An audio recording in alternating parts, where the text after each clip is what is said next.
It is Wednesday, July 14th here in Draft Shark Studios in Rochester, New York. Welcome to the podcast after dark tonight, although there's still some sun. I'm your host, Matt Schauf. With me, as always, is Jared Smola. Joining us tonight is a special guest. He is the director of DFS content at 4for4.com. He is a co-host of the DFS MVP podcast. He is a lover of IPAs, and he is at TJ Hernandez on Twitter because that is his name. TJ Hernandez, thanks very much for joining us tonight. Hey, thanks for having me, boys. I'm excited to be. I'm really excited to be on here leading up to the Draft Sharks Invitational. I got that in my inbox a couple weeks ago, so maybe I'll make a run at first place this year. I was going to say, Jared and I have certainly been aware of your work for a while now, and that's why we invited you last year to take part in the first Draft Sharks Invitational. That's why I'll be back to compete again in the field this year, where we've jumped from 5 to 6 leagues. Yeah, it was fun, and it's just fun format all around. So, obviously we're in the middle of Scott Fishbowl right now, so the multi-league tournament is a super fun setup, and it's nice to I try not to check in every week because I'll go crazy, but it's nice to check in and see where you're standing and have a little rooting interest there. Mm-hmm. Now, I knew that we would want to have you on the show at some point. What kind of grabbed me this time is some of the things that I saw you tweet out over the past week and a half, but we'll start with the correlation between positions and their offenses. And there's lots of talk all the time about, I don't want this guy because his offense is going to stink. I do want this guy because his offense is going to stink and they're going to throw the ball a ton and they'll be trailing. So I saw that you looked into the correlation between the different positions, their fantasy scoring, and offenses that were good or bad in scoring ranks. What did you find in looking into that stuff? Yeah, I have to give a shout out to Michelle Majuk, Ball Blaster. She's the one that kind of sent out an initial tweet that pointed out kind of last year that we saw a lot of top 12 running backs come from offenses that weren't particularly great, which seemed kind of counterintuitive. So I did what you said. I basically just ran correlation for the points scored for each team over the last decade and then compared it to their team positional fantasy points scored in half PPR. So not just looking at just like one running back, looking at the team running back. And the results were somewhat what you would expect. The quarterback had an extremely high correlation. And with running backs, receivers having a relatively high correlation, running backs like 0.5, which means like points can explain 50% of running back fantasy scoring. And then tight ends with a really low correlation. But the thing that we were really interested in, or that I really looked at, was how these running backs scored, both relative to their team's scoring and then relative to quarterback scoring as well, because kind of another layer to that was, well, if they have, like you said, a team that's throwing a lot, can they be a good fantasy running back? And we don't see a lot of instances, maybe 2 to 3 per year, where we have looking at elite numbers like top 6 quarterback and top 12 team running back. Only happens 2 or 3 times a year, and a lot of that has come from specifically the Patriots and the Saints, teams that throw to their running backs a ton. So it is hard for those things to happen, but it's not impossible for us to say have a running back come from a bad offense. And this isn't a groundbreaking idea, but the thing is, we need a guy like a James Robinson last year who is securing a huge portion of this backfield share. And that's kind of what I really started to zero in on, is, are these guys going to have a huge chunk of their backfield share? And if you're looking at a guy that is in risk of not having a huge backfield share or doesn't catch a lot of balls or both, and we are projecting their offense to be very bad, then the offensive is going to be bad. They're not going to score a lot of touchdown. Idea does hold some water. But if it is a James Robinson situation, obviously we didn't predict that. But if it is a running back who we are predicting to have an insane workload, like a Dalvin Cook or a Christian McCaffrey, obviously, they really shouldn't be downgraded too far, even if we do think their offense is going to be near the bottom of the league in scoring, because when they do secure so much of that running back work, it offsets that scoring risk that we have there. Mm-hmm. Does that mean you're off DeAndre Swift then? Because I think he's kind of that guy who we think is going to be sharing touches in a bad offense. Yeah, he's probably like the poster boy for what's going on right now in terms of like what we're discussing and just so much downside in all of these aspects that we talked about. I mean, they just seem like, outside of the Texans, the dumpster fire of the league. A new coach and a new OC, 2 guys. Anthony Lynn has just been I mean, what he did with the chart. I mean, you can say he used Austin Eckler very well, but his decision making and how he runs an offense, I think, is very bad. Jared Goff has really struggled to support the Rams outside of his Pro Bowl year a couple years ago. Jamal Williams, a guy that can siphon off touches in the running game and the passing game. And then just the fact that I think this offense is just going to be abysmal. Yeah, he's kind of the guy that looked like he was trending the right way last year, and just everything working against him. I don't think I have a DeAndre Swift share yet this year. He's interesting because he was going in round 2 and even climbing in round 2. And then since then, he's really dipped to, I'm not sure where his ADP is at the moment. It's probably mid round 3, maybe just before the middle of it, but he's lasting to late round 3. Is there, like, how far down do you think he has to get before he becomes a target? I mean, it always comes down to opportunity cost, right? So the issue with a guy like Swift, who I just think has immense downside, is that even if he is falling around past his ADP, the way I'm typically building my rosters is if I'm in a position where I'm looking at a running back, say the third, or if he falls somehow to the 4th round, it's because I've probably started with some combination of like a really good wide receiver, a Travis Kelce at tight end, or a good receiver like a Devontae or a Tyreek at wide receiver, and looking for a guy that can really lock down my backfield. And as an RB1, I really don't want DeAndre Swift there because of how much downside is there. And then if I started with a very high-end running back, say in round 1 or 2, and I'm looking at Swift in the 3rd or 4th round, well, I'd much rather just take one of those wide receivers or tight ends in that range to secure that position. So it's kind of more of a roster building thing for me, where there's so much downside built into him that even if I am getting him around past ADP, the opportunity cost in those rounds 3 or even 4, if the hype goes the opposite way on him, even though the value's there, I just don't see myself drafting a guy like that in that kind of offense. Like, he would have to be a 5th round pick basically at this point for me to like him, and I just don't think he'll ever be that low. Mm-hmm. So he's basically Travis Etienne, huh? Yeah. I've had trouble passing on Swift in the back half of round 3, like assuming Keenan Allen and Michael Thomas are gone. I just think he's good, and I feel good enough about his role in the passing game, especially with how weak their wide receivers are. I just think he's going to catch enough balls, even if he splits carries with Jamal Williams and doesn't score a bunch of touchdowns. I think he's going to catch enough balls to, pay off a 3rd, 4th round price tag. I was vehemently against Swift in round 2. I've kind of become indifferent to this point when he makes it to the middle or back half of round 3. Jared, did you find anything different? I know that you looked into some of the correlations. Did you find any different stuff? Yeah, I did this last try, and I used DVOA as my measure of, offensive strength rather than total points like TJ did. Pretty similar findings. Like, quarterback definitely most correlated with offensive strength. Actually, tight ends came in 2nd most correlated. And how I looked at it is I looked at the percentage of top 12 tight ends that came from top half DVOA offenses and then top 10 DVOA offenses. So, like, for example, in the span I looked at, I think it was like 2005 to 2000, what would have been 19 at that point. Like 67% of top 12 tight ends came from the top 50% of top 16, top 16 DVOA offenses. So the one interesting I found was that the elite players at all these positions, those are the guys that overwhelmingly come from the elite offenses. Like 80% of top 3 quarterbacks came from teams that were in top 8 of DVOA.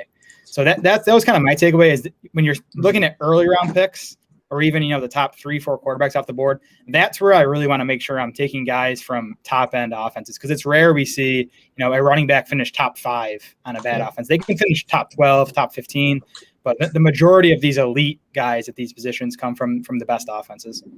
Yeah, I found when I looked at the team correlations, the tight ends did come in super low, but I did run numbers kind of similar that we didn't talk about here. That where did the top 12 tight ends come from? I did the same thing, and it was like 60% of them came from top 10 scoring offenses, so not DVOA, but very similar. And then when I was talking about the quarterbacks and running backs, probably not surprisingly, those when they did line up and we had a top 12 running back and a top 6 quarterback, it was almost always with a top 10 scoring offense, which is pretty intuitive, I think.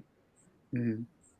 Now, we talked some about running backs and the correlation, but let's move on to splitting backfield work, which is always another hot topic in fantasy circles, and deciding which running backs we like and which we don't, which situations are clear and which ones we need to figure out. So, TJ, I saw a thread from you, including this big chart about backfield shares. First of all, what do you think constitutes a workhorse running back at this point, which is one of those nebulous terms that can mean different things to different people? Yeah, a lot of these Twitter rants are probably just like secret subtweets because I'll see somebody tweet something out that just bothers me. So I'll have to start, I'll go down this research rabbit hole. But I mean, one of those, like you said, those nebulous things or these things we see without context a lot is, especially this time of year, where we're a week and a half, 2 weeks from training camp, or right after OTAs, that like, oh, this running back is going to account for, a third of the backfield, this guy that we didn't know about. Or this guy's going to be a workhorse. He's going to get all the backfield work. I mean, the fact of the matter is that most running backs don't get all of the work. There's very few, even like a Derrick Henry last year was like 75% backfield share. And most teams don't only use 2 running backs, which is another thing that really throws a wrench in the math, right? We see that so many people talk about a 60-40 split. Well, there really aren't that many 60-40 splits. A lot of times it's like a 60-25-15 or something like that. So that changes the math a lot on reports that we get. But to answer your question, what I kind of found the rough cutoff to be, if we're looking for a workhorse or a bell cow, however you want to define it or name it. Last year we saw 8 running backs that played at least 10 games get average 70% of their backfield touches. So that's only 8 running backs, but I kind of track these numbers every year. And depending on injury luck, that number, that 70% average, fluctuates somewhere between like 8 and 13 running backs every year. So that's kind of what we're looking for. We're looking for running backs that can get us about 70% of the backfield work.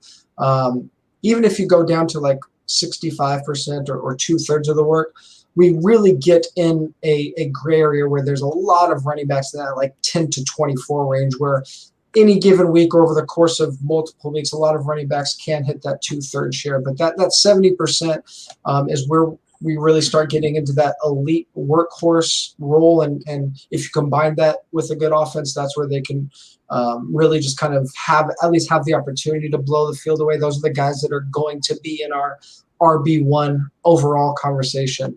Obviously, if you could find a couple of guys that are in that 80% range, that is the James Robinson last year, Christian McCaffrey, like I said, even Derrick Henry came in a little bit below that, Dalvin Cook. I mean, those are the unicorns, but we're not really going to find those unicorns outside the top 3. So those guys were kind of, it just depends on ADP. Like, we're never just going to be able to find those guys, but we could find these 70% guys outside of that top half of the first round. In breaking out those week-by-week numbers, did that reveal anything more to you just beyond knowing the full season 70% plus guys? I mean, just as I think the thing that it revealed the most is how many of these guys are available. Like we like to look at these season-long numbers and say, this guy's going to get 50, 60% of the work this coming year, or he only got, 50, 60% of the work last year. Looking at it on a game-by-game level and just zooming out, looking at all the players did it, there are a lot of players that hit this number on a weekly level. Last year, we saw 211 instances of a running back hit 70% share. That came from 59 different backs.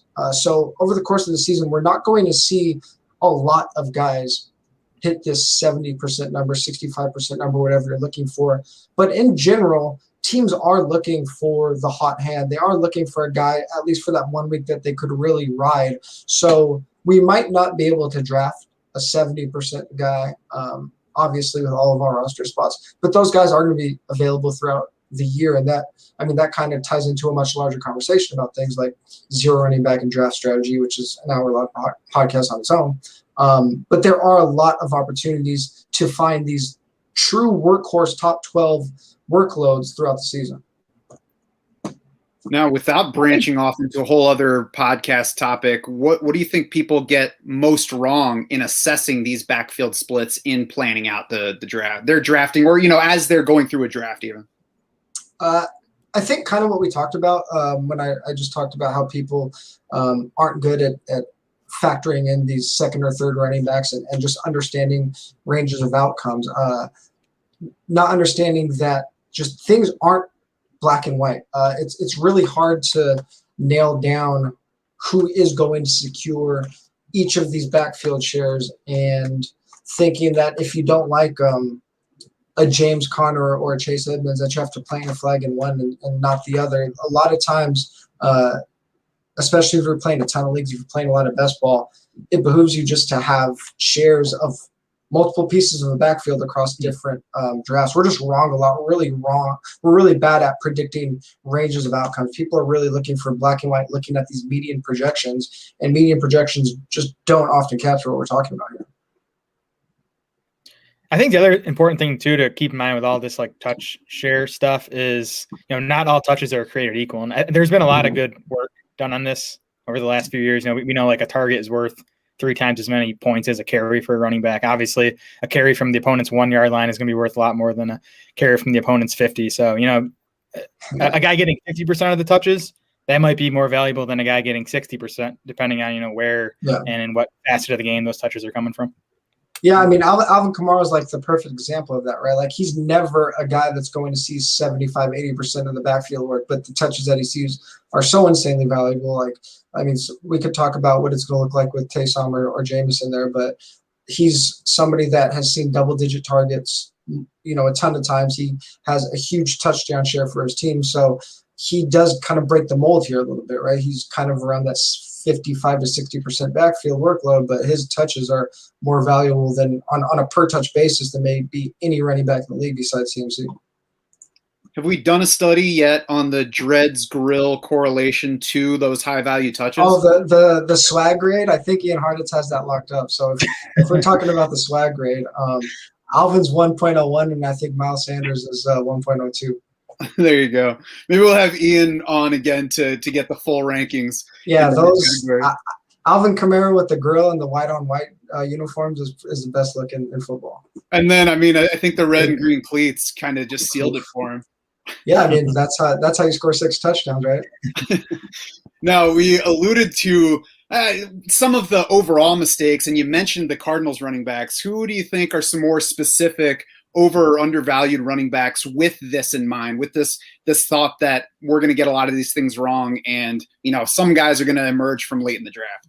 Yeah, I mean, a lot of these things wrong, but also just using it as a frame of reference to understand context of how running backs are being used and how that usage over the long term should translate into more fantasy points. And I think you kind of asked like what a huge mistake people make with these shared numbers is a lot of times, not a lot of times, all the time, we see it. ADP is so influenced by fantasy scoring from the previous season, not always usage. So if we could find these guys that were getting this usage that just had bad luck in the touchdown department for whatever reason, just didn't translate into high fantasy points, those are the guys that are going to stand out in studies like this. And a couple of guys, one guy that really stands out to me is Miles Sanders.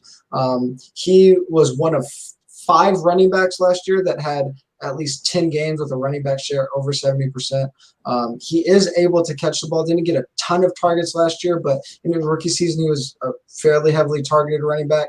He's going off the board as the RB 19 on Underdog, 44th overall. So he's somebody that I think going into this year can continue on that trajectory of like 70 to 75% of the backfield work. And if I know people are going to look at Jalen Hurts running, and obviously they got Smith in there now as their wide receiver 1. But I think Miles Sanders is a guy that is slightly undervalued because of how much work he saw relative to the other running backs in the backfield. Clyde Edwards-Helaire, I think, is just a really polarizing guy. He was up and down, had a crazy week 1, kind of tapered off near the end of the season. That had to do with injury a little bit, and then in the playoffs was still a little bit injured. Super Bowl, they were getting blown out, so they didn't use their running backs a ton in that game. But over the course of the season, he saw 65% or average 65% of the Chiefs' backfield touches. One of only 15 backs to do that since the year 2000. So, I mean, there aren't a lot of rookies that see the kind of workload that CEH has. Myles Gaskin, he averaged 67% of team touches when he was healthy. He's going off as the running back 25, 67th overall. On the other end of the spectrum, Nick Chubb and Aaron Jones are two guys that just always really make me nervous. Chubb averaged 53% touch share last year, going at that 1-2 turn. A team that I think is going to be a lot better, especially after what we saw in the second half of the last 7 games of their passing game last year. Aaron Jones, I mean, he's been like in that Alvin Kamara out of this universe touchdown rate. I think Aaron Rodgers is going to play. I think they're going to be fine. Aaron Jones is just he's scored at crazy, seems like unsustainable rates. So him and Nick Chubb's touch here, they scare me a little bit. Are you more on Aaron Jones now that he's going in the second half of round 2, though?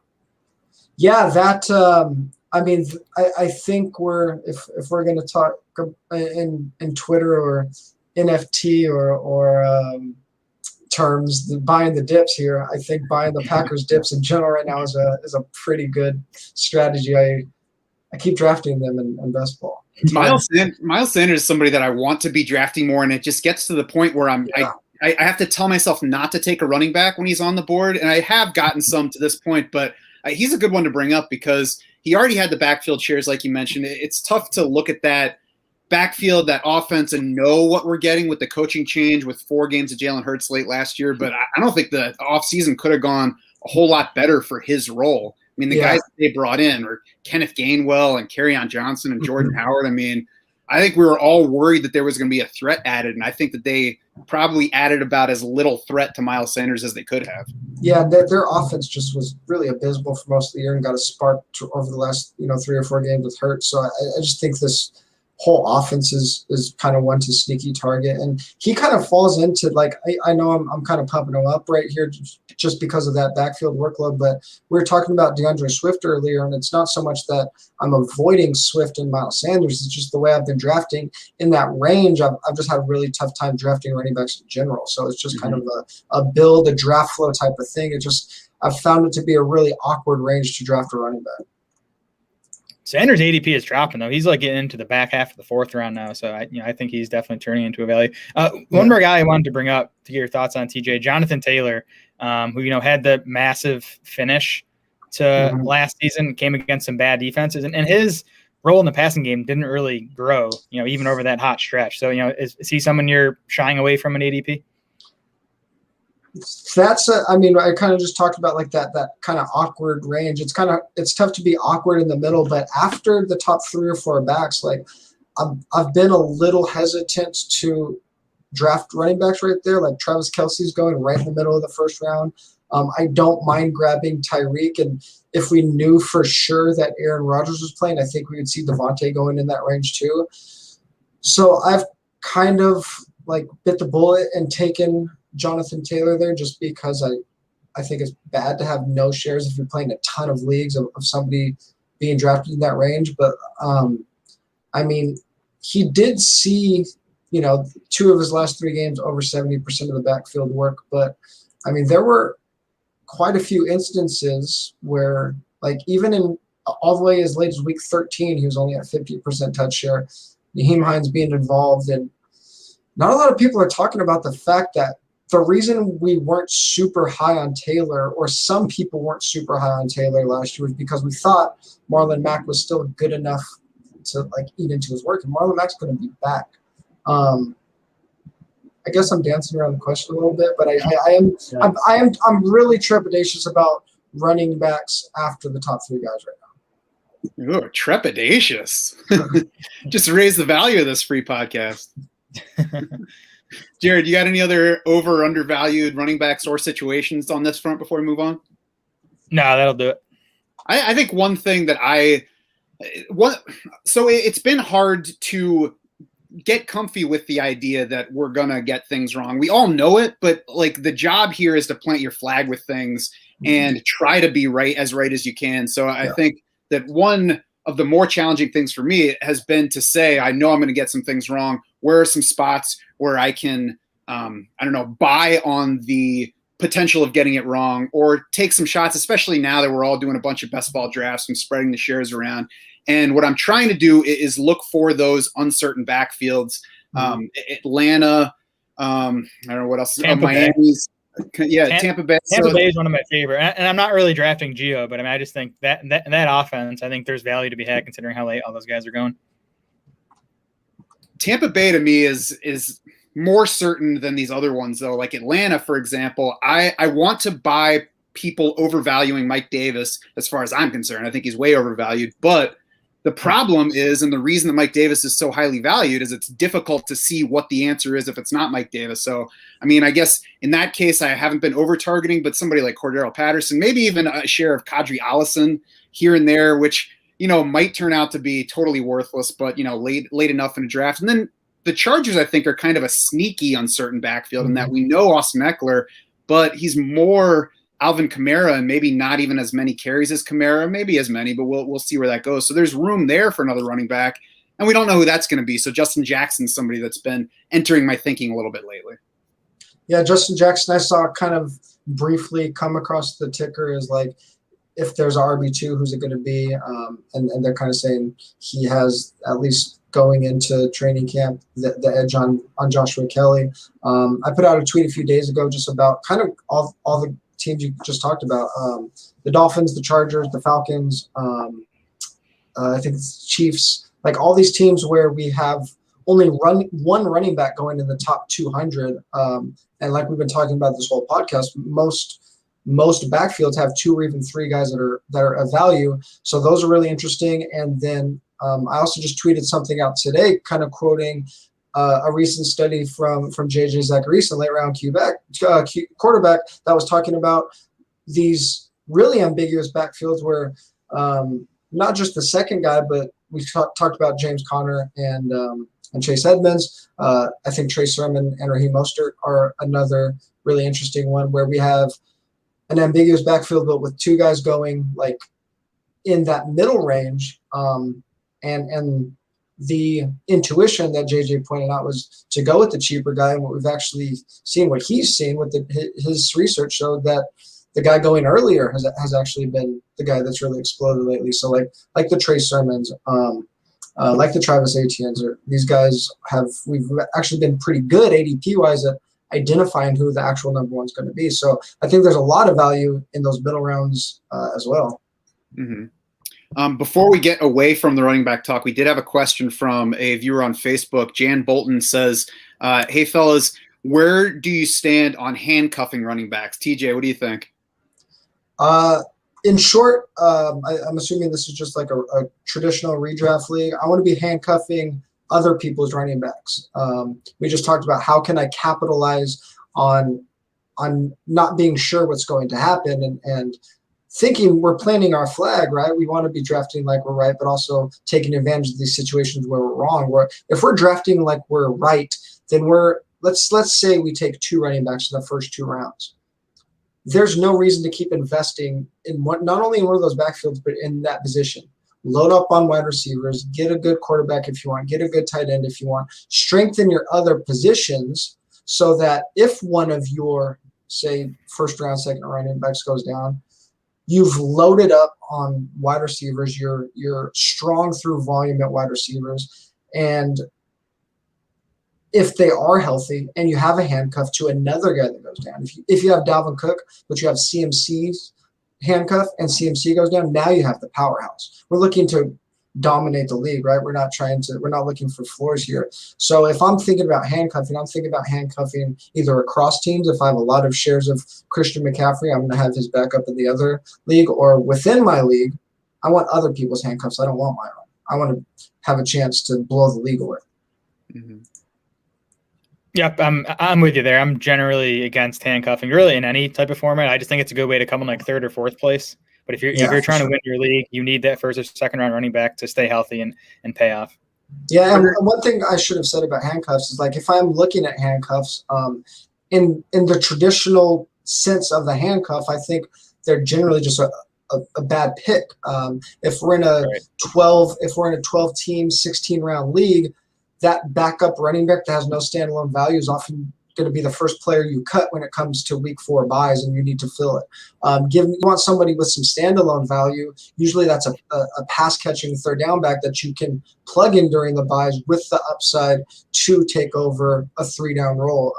The pure handcuffs are usually some of the worst picks in the league. So I don't have anybody at the top of my head right now, but maybe like a Tariq Cohen, a guy that catches the ball that has had good. I mean, a lot of people don't like him, but he's just the first person that popped in my head. But if pass catching RB2 is usually who I'm looking at. Yeah, and I think the line's always blurry between what's a handcuff and what's a just a backup running back with some standalone value. But I'm definitely looking for guys that have standalone value. Like I think of like Jamal Williams this year. Yeah. I think he can have starter week even with Swift healthy. And if Swift is hurt, Williams is a top 15 guy probably. Latavius Murray is a guy I still draft because I think he could pop for a few weeks here or there, and we've seen his upside if Kamara misses time. So those are the quote unquote handcuffs that I'm willing to draft. Does Tony Pollard have standalone value? Please say yes. I don't think so, but we don't need to. I don't think he does either. Okay, I keep drafting him, so don't listen to anything I say. I think AJ Dillon is another guy for that category now. After he was climbing early in the offseason when we weren't sure where Aaron Jones was going to go, now he's fallen. And I haven't seen an AJ Dillon fan in a long time. So now that makes me interested where I was way off when he was in round 6, round 5. Yeah, and he's a really interesting one because I think he doesn't fit into that traditional like RB2 archetype who's a pass catcher. But like we talked about a little bit earlier when you asked about the maybe overvalued guys, we've still never seen Aaron Jones get that 70-75% workload, even though he scored a ton of touchdowns. We have no reason to believe that he's going to get 80% of the backfield work, 70% of the backfield work. So A.J. Dillon's a really interesting one, especially in half PPR or standard league. You're going to stop saying rude things about Aaron Jones, though, because he's my number 2 running back on my main event team. So we're gonna. I have shares of him. I'm so scared to take like you said. Now that he's fallen in that like mid-second round, it's a lot better. But at that 1-2 turn that he was going at, like a 60% touch share at the 1-2 turn is scary, man. Just give me a tight end. I just want a tight end there. Well, I'm going to proceed as though I'm right. And we'll move on now to those lineup builds that we've kind of, talked about here and there. You were just alluding to it now. Do you have a preferred lineup build or even a few that you mix around for best ball drafting right now? I don't have a single preferred lineup build. I did a study earlier in the year on Underdog Best Ball Mania Draft specifically. But, I mean, the basic premise is that we should really be building our teams within the construct of how we're starting out the draft, where we're investing early round draft capital while sticking in these limitations of how many players you should be taking at each position. So 2 to 3 quarterbacks, somewhere between 4 and 6 running backs, somewhere between 7 and 9 wide receivers, 2 to 3 tight ends. If you're drafting running backs early, you need less of them. And that goes for the rest of the positions in general. If you draft a 5th round quarterback, you should probably be taking two quarterbacks at the position instead of 3. So I think what it really comes down to is that early round draft capital, you should be really flexible in how you go about that. And then from there, building on these things that we've seen, like the hyper fragile draft strategy, where you're only taking 4 running backs and 8 or 9 wide receivers. But if we look at hit rates from last year, we saw that the teams that trended towards less running backs and more receivers typically hit at a higher rate, whether you're looking at league winners, teams that advanced in the playoffs in a tournament, team that came in at a certain percentage of scoring. I've been looking at top 10% scoring. Teams with 4 running backs and 8 or 9 receivers typically did better. Teams that used 6, if we're looking at an underdog build where you have 18 roster spots, if they use 6 spots on the onesie positions, aka 3 quarterbacks and 3 tight ends together, that's a lot of draft picks towards the onesie positions that typically aren't going to contribute to your flex. Your tight end can contribute to your flex, but those also didn't do very well either. The exceptions that we saw to that were the 0 running back teams, the teams that didn't draft running backs in the first, say, 4 or 5 rounds, when they did end up with 6 running backs and 3 tight ends or 3 quarterbacks, they had a relatively high hit rate. So if you executed 0 running back properly, then the full running back 8 wide receiver build, it was just about as profitable, or hit about just about as often. But I think in general we should be trending towards as many pass catchers as possible. I've been so fascinated by this all off season because there's been so much good work done on what won these best ball tournaments last season. And it's been awesome work, but it's all based on last season. So yes. First of all, I don't think that's necessarily going to carry over to 2021. And then it really might not carry over because everyone is taking what won last year and basically trying to do that this year. So you get into these underdog drafts now, most teams are trying to get 1 or 2 running backs in the first 2 rounds and then pound wide receivers. So I've been tempted, and I'm going to really start trying to do it in at least a few of these where it makes sense to, go 2 wide receivers and a tight end with my first 3 picks. And then, I know I'm going to get killed for this, but, take some running backs in the running back dead zone where, no one wants to do it because you get Miles Sanders in the 5th round now. You can get Montgomery in the 5th round, Josh Jacobs in the 6th round. Like, I know they're not exciting, but at some point they become values, and you're just zigging when everyone else is zagging. I think there could be value in that this season. Yeah, I have a lot of thoughts on this. Just kind of on the macro view of best ball in general, because a lot of people are taking these best ball mania stats from last year and treating them as gospel. And we have guys like Sean Siegel, Rotoviz, that have done multi-year studies on best ball and things that have worked in not the same exact format, not tournaments obviously, but similar formats. And a lot of times these win rates aren't matching up with what we're seeing from Underdog. I also think that best ball is still very much in its infancy overall. And I think, like DFS, we're going to see more evolution of what we think is true in best ball, and people are hopefully going to come along and challenge the status quo, and we're going to see different things be successful. I think, like what you talked about, Ziggy when other people are zagging, I don't always think we need to be going completely against the grain. Like if people are going with these hyper fragile strategies, the only way to be contrarian isn't just taking wide receiver early. You could be contrarian at other positions as well. One thing that really stood out to me that Sean Siegel pointed this out last year, and I kind of forgot about it and ran some more numbers from Underdog last year, is like the 3 quarterback strategy where you're taking 3 quarterbacks in like round 7 to 12. Like, not a lot of people are doing this because they think, I took a quarterback in the 7th round, and then I took another quarterback in the 10th round. There's no way I can have 3 quarterbacks. And if I do, it's definitely not in the next 2 or 3 rounds. That strategy's had an insanely high hit rate. And people aren't talking about like these really micro ways to be contrarian. And then another thing is draft flow. I did a podcast with Mike Leone a couple weeks ago before he came on and guested, and talking about things like, the hyper fragile strategy and taking 2 running backs early. Well, who are you doing? If everybody's doing it, 1, you're trying to outdraft everyone else at the other positions, and 2, where are you in your draft? If you are trying to go like trying to match somebody at the back of the draft to the front of the draft, if you have Christian McCaffrey and they're taking a running back in the 2nd round, you take Cam Akers and Austin Eckler, and you guys both start with 2 running backs and going from there.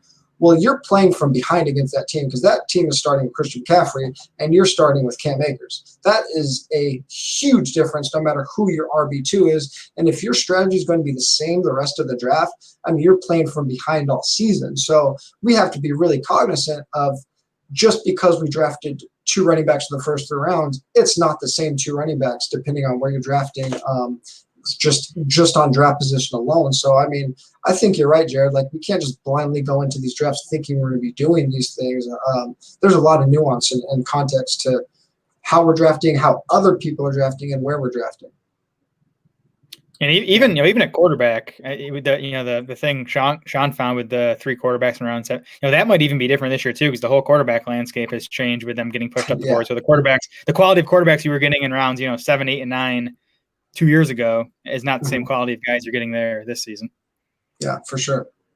I think no matter how many studies are done and how many things people find out about what worked year to year, it's always going to be important to stay flexible in a draft and not adhere to any strategy too rigidly and simply, ignore what's going on in a given draft, because there are going to be variations in every one. There are going to be different players to get to, and there are going to be opportunities. One thing I think is really important, and this is the part of fantasy football, or whether it's DFS or best ball or redraft, that sucks and isn't fun. I think a lot of people don't want to do is like tracking these things and doing the homework, doing the studying part of it. And one thing that I've done that's kind of kept me in check over the years if you're doing 5 best ball drafts, whatever, do it what you think is the best thing. But if you're doing 100, 200, 500, we talk about tracking player shares and how much exposure we have to these things. Tracking your builds, tracking your types of builds, your hyper fragile, your 0 running back, your 4 running back teams, your 5 running back teams. If you're keeping track of those things, then by the time you get to 100 drafts, you should have a pretty good idea of maybe where you're too heavy on one strategy or another strategy. And we should be treating that as a portfolio, just like we're treating our players as portfolios. Totally. Let's get Underdog to add one of those for us, because their player exposure page is so nice. We need a no. Let's not have Underdog do that. So the people, no, we want people to have to try hard to figure these things out. We need the edge here. Okay, we don't want it to be easy. That's right. We got to crawl before we can walk, Jared. Let's not move things along too quickly. Don't give everybody. Don't just give it away. I got a kid now. I want to talk for this. You should know that not to be in a rush to get to the different stages. Let them come, because once she starts talking, she's not going to stop until she's out of the house. So before we head out, we went up to the macro level. We're talking about builds and all that. With these recent shifts in drafting or trends that you guys are seeing, I know you mentioned people going with that too early running backs and then moving away from the position. I've noticed in both Underdog and DraftKings drafts that is pushing those 3rd, 4th, 5th round running backs deeper. J.K. Dobbins, Miles Sanders, Chris Carson, David Montgomery. Is it a good time to do that 4 running back fragile build? Is there something else that you guys are doing more right now than you were even a week ago? I think Jared kind of touched on it a little bit. I mean, we've talked a ton about running backs, and I think when people are, especially if you're like if you are like somewhere in the top 3 where you're getting like it's a CMC or a Dalvin, like there's just a ton of pass catcher value, because so many people you'll see like 16 running back runs between your CMC pick and your next pick. So there's just a lot of pass catcher value there.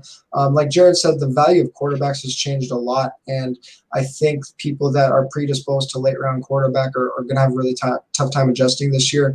I do think that the Joe Burrows, the Trey Lances, the Justin Fields are going to catch up to these guys a little bit. I don't think it's going to happen this year because so many of them are rookies. I am putting a really big emphasis, like in best ball, getting two guys at least one of these top 10 guys, often 2 guys in redraft, always trying to come away from my drafts with the top 8 or 9 guy, just because we saw the scoring in quarterback go from very linear to a very clear tier 1 and tier 2 compared to the rest of the field. And whether you're redrafting, trying to stream, or best ball and trying to make up those points, I just think it's really hard to do this year. And I'm not going with the early round approach. I'm obviously Josh Allen guy. I think I was on here touting him last year before the season started.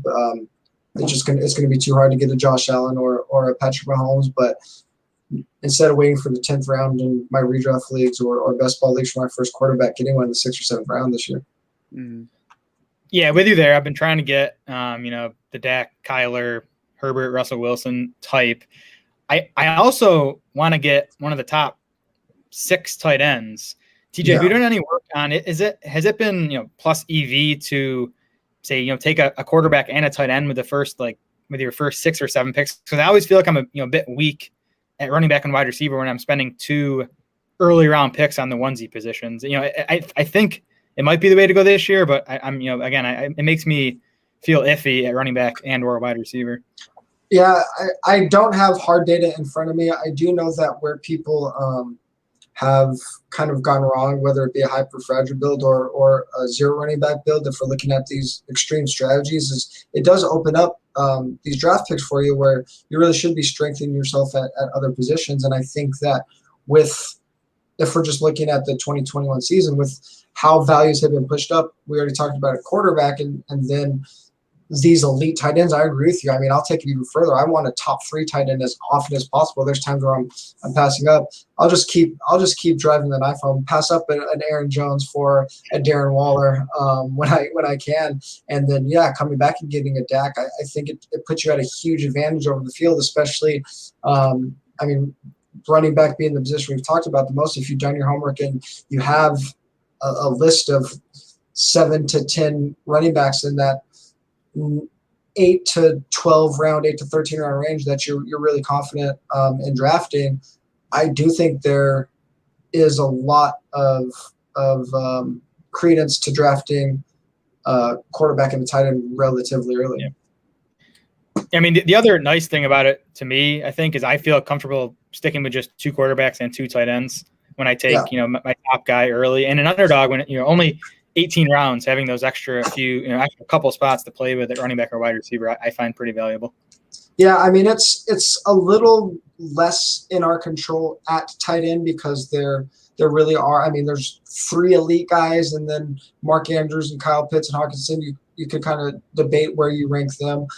So I mean, if you miss out on the top 3 guys, it's easier to get to justify taking 3 tight ends. Where at quarterback, I mean, even if you don't have a top 4 or 5 guy, if you have the quarterback 8 and then a quarterback that you think is going to start every week, like a Joe Burrow, like we could be pretty confident that our quarterbacks are going to start. Which quarterbacks are going to start 16 games, and we talked about drafting like you're right or wrong, especially if you're playing in the tournament on Underdog. Like you need things to break perfectly already. So outside of like that 3 quarterback hack that Sean Siegel talked about, I mean, if you're you need your 2 quarterbacks to go bonkers anyway for the most part to advance, not just pass around and run, but multiple rounds. I think for the most part, 2 quarterbacks is probably my hard lane for sure.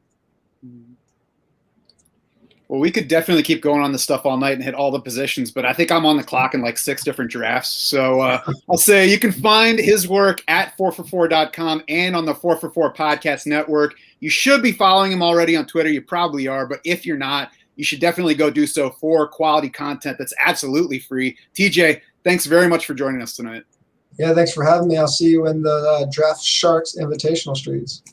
That's right, man. That's going to do it for this episode of the podcast. Head over to draftsharks.com now for full rankings, new articles every day. Join us on the brand new free Draft Sharks Discord to ask us your questions, run your teams by some veteran fantasy players. Basically, just talk about whatever you want. For Jared Small and the rest of the Draft Sharks crew, I'm Matt Schauf saying thanks so much for swimming with us.